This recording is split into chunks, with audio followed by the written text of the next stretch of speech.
श्री मारुति स्तोत्रम्।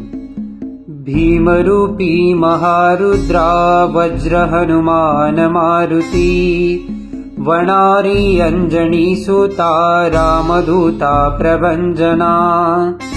महाबली प्राणदाता सकला उठवी बळे, सौख्यकारी दुःखहारी दूत वैष्णव गायका, दीननाथा हरिरूपा सुंदरा जगदंतरा, पाताल देवता हंता भव्य सिंदूरलेपना, लोकनाथा जगन्नाथा प्राणनाथा पुरातना, पुण्यवंता पुण्यशीला पावना परितोषका, ध्वजांगे उचली बाहो आवेशे लोटला पुढे,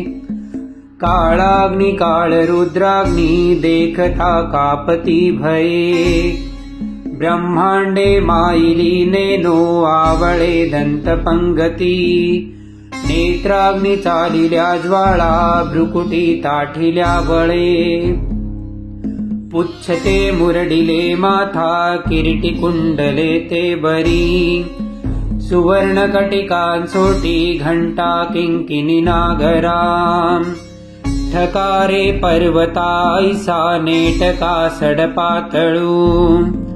चपळांग पाहता मोठे महाविद्युल्य ते परी, कोटीच्या कोटी उड्डाणे झेपावे उत्तरेकडे, मंदाद्री सारिखा द्रोणू क्रोधे उत्पाटिला बळे, आणिला मागुती नेला आला गेला मनोगती,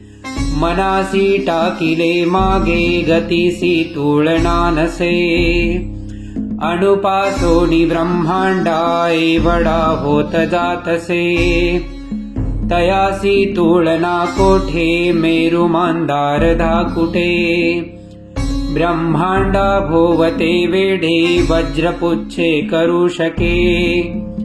तयासी तुलना कैची ब्रह्मांडी पाहतानसे, आरक्त देखिले डोळा ग्रासिले सूर्यमंडळा, वाढता वाढता वाढे भेदिले शून्यमंडळा, धनधान्य पशुवृद्धी पुत्र पौत्र समग्रही,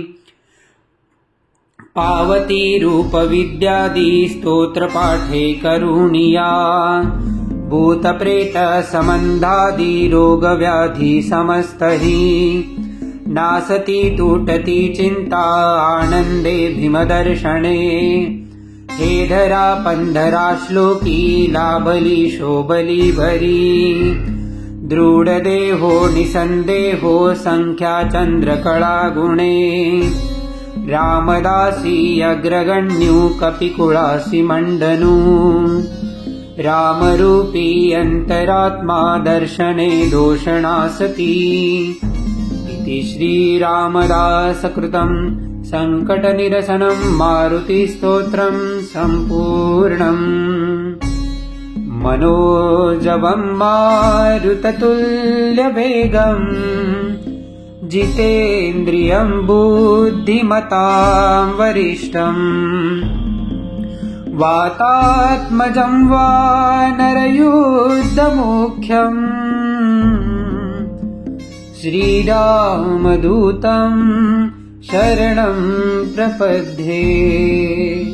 श्रीरामदूतं शरणं प्रपद्ये, श्रीरामदूतं शरणं प्रपद्ये।